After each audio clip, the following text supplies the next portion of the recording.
માંડવી તાલુકા પંચાયતની સામાન્ય સભામાં કોંગ્રેસનો હોબાળો. ટીડીઓ એ કહ્યું, મારી ભૂલ છે, હું સ્વીકારું છું. બાદ સામાન્ય સભા શરૂ થઈ.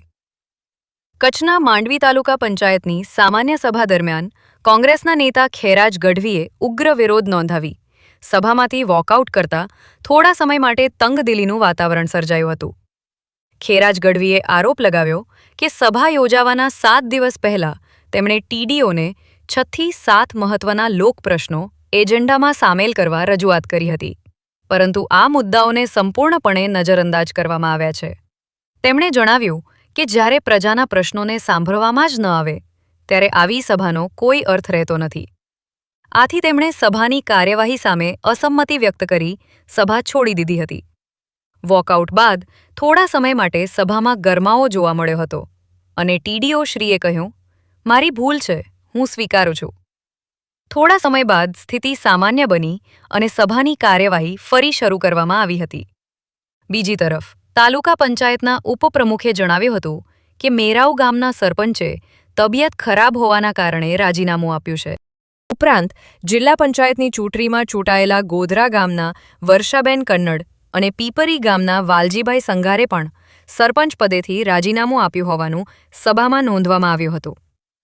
આ સમગ્ર ઘટનાએ તાલુકા પંચાયતની કામગીરી અને લોકપ્રશ્નોના નિરાકરણ અંગે અનેક પ્રશ્નો ઊભા કર્યા છે. અહેવાલ પ્રતિનિધિ સુનિલ મોતા માંડવી દ્વારા. જનતાના ચૂંટાયેલા સભ્યો છે, આપને ખ્યાલ છે, આ બધાને સૂચના આપીને તમારા સ્ટાફને જરાય નહીં ચલાવી નહીં અને આ જે તમારો છે ને નિયમ હિસાબે ચાલજો. આ ચોપડા ફરાવી છે ને એ મફતમાં નથી કરાવતા. મને તમે આ સભ્યોની માફી માંગો અને કહો ભાઈ કે ભાઈ આ તમારી ભૂલ છે, તાલુકા પંચાયતની ભૂલ છે અને બીજી વાર નહીં થાય તો સભા ચાલશે ને કે નહીં ચાલે. હું ખેરાજ ગઢવી, સભ્ય શ્રી માંડવી તાલુકા પંચાયત નાના બાડિયા 16 ઉપરથી ચૂંટાયેલો છું. આજે સામાન્ય સભા હતી અને સામાન્ય સભામાં અમોને મેં અત્યારે એના કારણે અમને એજન્ડા મૂકેલા. એજન્ડાની અંદર જો સામાન્ય સભા હોય, જે સભા છે એ 2 પ્રકારની હોય, એક ખાસ સભા અને એક બીજી સામાન્ય સભા હોય. હવે ખાસ સભામાં તો ખાસ જો પ્રશ્નો લેવાનો હોય, પણ જો સામાન્ય સભા હોય તો સામાન્ય સભાની અંદર તમારે જે પ્રશ્નો લેવા પડે અને અગાઉથી એજન્ડામાં સમાવવા પડે. મેં તો મારી રીતે આ લોકોને 7 દિવસ પહેલા મેં પ્રશ્નોત્તરી મોકલાવી દીધેલી હતી, પણ એ યોગ્ય જવાબ તો એ આપે નહીં અને એમાં એજન્ડામાં જે પ્રશ્નોત્તરીનો મુદ્દો હતો એને લીધો નહોતો અને પંચાયત ધારાની કલમ અને નિયમો 16(2) મુજબ એને એજન્ડામાં પ્રશ્નોત્તરી સમાવવી પડે. તો એ લોકોએ ગેરબંધારણીય રીતે આ પ્રશ્નોત્તરીને સમાવ્યો નહીં અને જે પંચાયતોના જે સભ્યો છે એના જે હકો ઉપર જે તરફ જે એના કારણે હકો છે પ્રશ્નોત્તરીમાં, અને એવો નિયમ જ છે પંચાયતનો કે આ સભાની શરૂઆત પહેલાં 60 મિનિટ સુધી સભ્યોની પ્રશ્નોત્તરી થાય અને શક્ય હોય તો જવાબ અપાય, પણ આ લોકોએ એજન્ડામાં સમાવ્યો નહીં. અને મેં એ રીતે માંગણી કરી કે કલમ નિયમ 16(2) મુજબ એણે જે પ્રશ્નોત્તરીનો મુદ્દો નથી સંભાળ્યો એટલે આ સભા જે ગેરબંધારણીય છે અને આ સભા રદ થવી જોઈએ અને મારી જે માંગણી હતી આ પ્રકારની હતી. વધુમાં જણાવું છું કે આજે જ્યારે મને એવું કહેવામાં આવ્યું કે તમે સભામાં બેસો, મેં કીધું સભામાં બેસવાનો કોઈ પ્રશ્ન નથી, કારણ કે જે ગેરબંધારણીય જે કોઈ કાયદાકીય જો આમાં ભંગ થતું હોય તો એ સભા ન ગણાય. મેં સભાનો બહિષ્કાર કરી અને બાયકોટ કરીને અમે બહાર નીકળી આવેલા. જો મેં એના કને 5 મુદ્દા મૂકેલા. એક કોળાનું જે કોમ્પ્લેક્સનો જે મુદ્દો છે કે ભાઈ ત્યાં કોમ્પ્લેક્સ બંધાણો સરકારે પોતાના હસ્તક લઈ લીધું, પંચાયત કનેથી વહીવટ લઈ લીધું એટલે સીધો તાલુકા પંચાયતના વહીવટમાં આવી જાય. તો મેં એને કીધું કે આ પંચાયતનો જે આ કોમ્પ્લેક્સ છે એનો વહીવટ કોણ કરે છે, એના ભાડુઆત બેઠા છે, એના પૈસા ક્યાંથી આવે છે, ક્યાં જમા કરાવો છો, એ પ્રકારનો હતો. બીજો મારો મુદ્દો હતો કે જે આ તાલુકા પંચાયત જૂની છે, જો આમ એનો જે મટીરિયલ હતો ક્યાં પડ્યો છે, કઈ જગ્યાએ પડ્યો છે, ક્યાં સલામત છે કે નહીં, કેટલો હતો, અને જે અહીંયા જે દુકાનો છે એ પણ વ્યવસ્થિત નથી, કોણ ભાડુઆત છે, કેટલો ભાડો ભરે છે, કઈ જગ્યાએ વપરાય છે એવા. ને બીજા કે આજે સરપંચોને જે રાજીનામા હતા તો એ કોને કોને અધિકારો આપવા, ટીડીઓને અધિકારો છે, સામાન્ય સભાને છે, તો એ બધા મારા જે પ્રશ્નો હતા, પણ આ લોકોએ અમારા કોઈ પણ પ્રશ્નનો જવાબ આપે એવો હતો નહીં ને ગોળ ગોળ જવાબ ફેરી અને પ્રશ્નોત્તરી જો તમારા કનેથી તમારા હક અને અધિકાર જો છીનવી લેતા હોય સભ્યોના, તો એનામાંથી બીજું શું કહી શકે? આ લોકશાહી નહીં, આ તાનાશાહીથી બધા ચાલે છે. સામાન્ય સભાને માત્ર ને માત્ર આ લોકો વહીવટી પ્રક્રિયા જ માને છે, બાકી કંઈ સમજતા નથી. જો કદાચ અહીંયાના સ્થાનિક જે પ્રશાસકો છે એ આપણને ઉત્તર ના આપે તો ઉપલા જે અધિકારીઓ એ તો છે જ, કારણ કે બંધારણે આ લોકશાહીએ તમામને હકો આપેલા છે. અમે તો પ્રજા માટે લડી રહ્યા છીએ, વિપક્ષ છે એની ભૂમિકા ભજવી રહ્યા છીએ, અને અમે પ્રજાના પ્રશ્નો છે, અમારા કોઈ ઘરના તો પ્રશ્ન નથી, પ્રજાના જે પ્રશ્નો છે એની રજૂઆત માટે અમે ઉચ્ચ કક્ષાએ રજૂઆત કરશું અને એનો છેડો લઈને જ જપીશ. હું રેખા છાપૈયા, તાલુકા પંચાયત પ્રમુખ. આજે કારોબારી સમિતિ, સામાજિક ન્યાય સમિતિની વરણી થઈ અને બીજા એજન્ડા હતા એને બધું આરામથી પૂર્ણ થયા.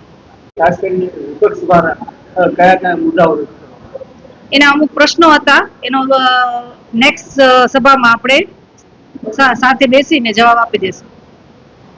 મારું નામ ગઢવી વિરમ લાખો, હાલ હું તાલુકા ઉપપ્રમુખ છું. આજે સામાન્ય સભા અને ન્યાય સભાનો વરણી હતી. એમાં અમારા જે તાલુકાના 16 સભ્યો ભાજપના ને અન્ય કોંગ્રેસના હતા. એમાં જે વિકાસના મુદ્દાના પ્રશ્ન હતા એનો અમે લેખિતમાં જવાબ આપ્યો છે, ને હજી પાછા જે પેન્ડિંગમાં રહી ગયા છે એને અમે નેક્સ્ટ મિટિંગમાં જવાબ આપશું. એવો અમે મિટિંગમાં પાછો નિર્ણય લેશું.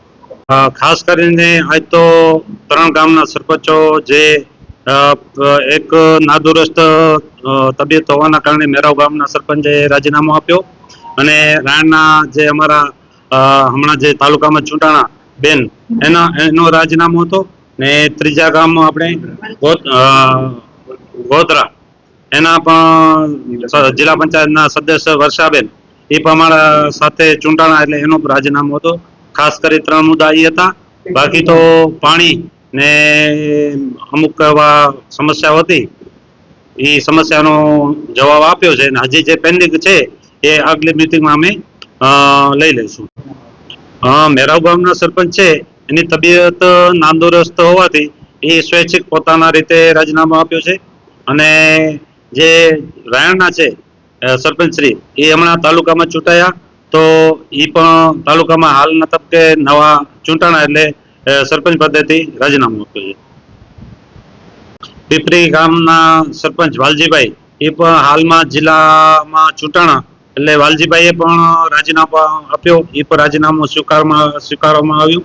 એવી રીતે ખાસ કરીને આ ખાસ મુદ્દા હતા, એ મુદ્દાનો બધો સામાન્ય સભામાં લઈ લીધા છે.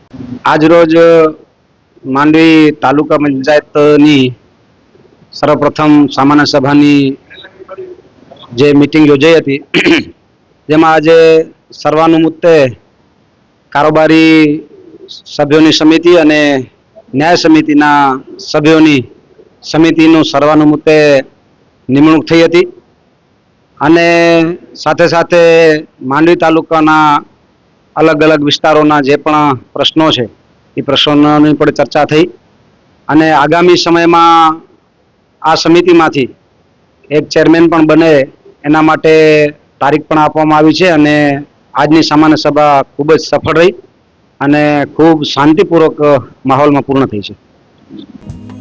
જન્મદિવસની હાર્દિક શુભેચ્છાઓ. ગામ માંઢાએ દેશલપર તાલુકો ભુજના વતની શ્રી સોઢા કરશનજી દોલુભા, વ્યાવસાયિક પ્રતિષ્ઠાન સચિયાર લોજિસ્ટિક દેશલપર વાંઢાએ, તાલુકો ભુજ, જિલ્લો કચ્છ વાળાને જન્મદિવસના પાવન અવસરે હાર્દિક શુભકામનાઓ.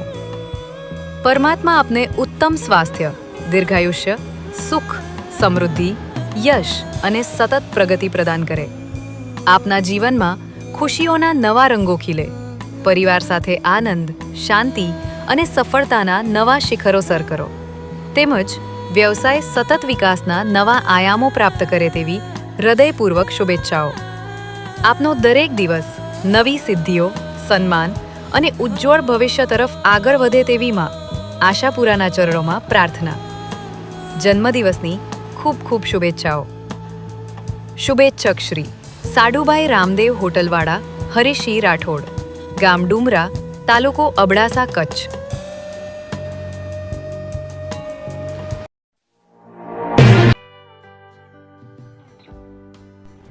વિશ્વ પ્રસિદ્ધ મહાનુભાવોની, ભારતના 8 વડાપ્રધાનોની સચોટ ભવિષ્યવાણી કરનાર ભારતીય અંકશાસ્ત્રી જ્યોતિષ શંકર ગોર,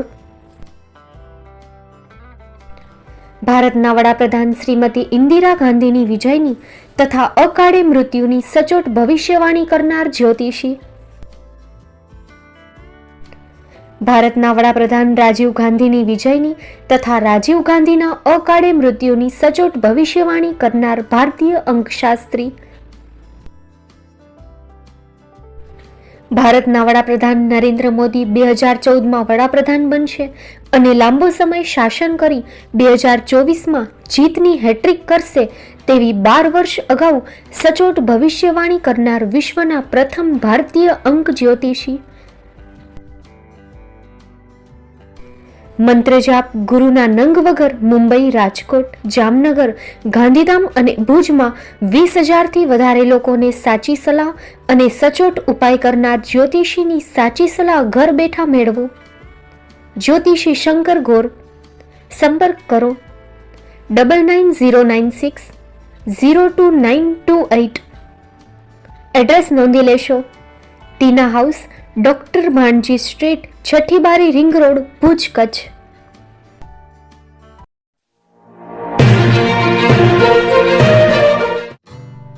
Shri Pratham sarees and lehenga department, designer studio.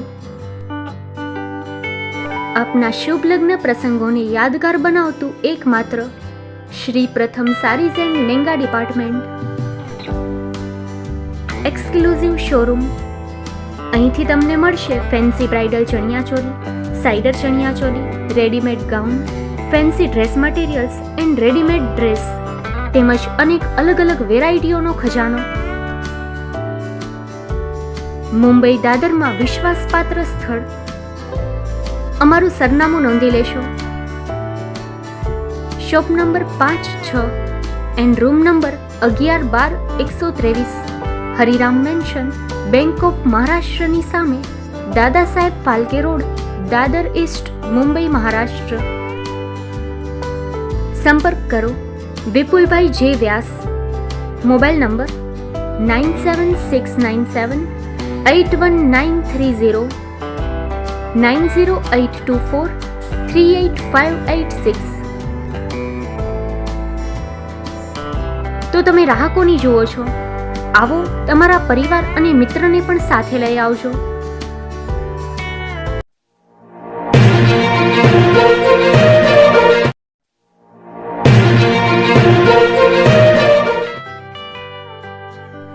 મુંબઈમાં ખૂબ જ જાણીતું નામ એટલે બોમ્બે સ્ટીલ. અહીંથી તમને મળશે ઘર વપરાશના તમામ વાસણો, હોટેલવેર, કેટરિંગને લગતી દરેક પ્રકારની વસ્તુ હાજર સ્ટોકમાં. Dinner set, mixer, pressure cooker તેમજ દરેક પ્રકારના સ્ટીલના અવનવા વાસણો ખરીદવા માટે વિશ્વાસપાત્ર સ્થળ. સાથે વાસણોની ફેન્સી વેરાયટીઓ હાજર સ્ટોકમાં. મુલાકાત લ્યો Bombay steel exclusive showroom. Export અને હોલસેલ ભાવે વાસણો મળશે.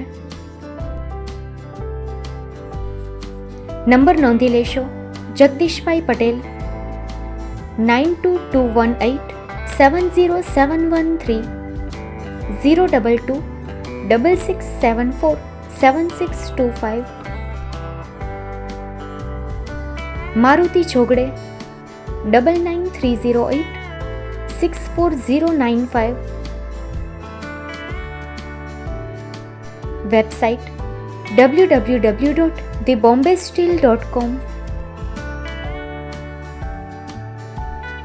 અમારું સરનામું નોંધી લેશો. Bombay steel, shop number 16-18, Godiji building, Tamba Kanta, Paydhuni, Kalba Devi road, Mumbai 400262. 003 Maharashtra.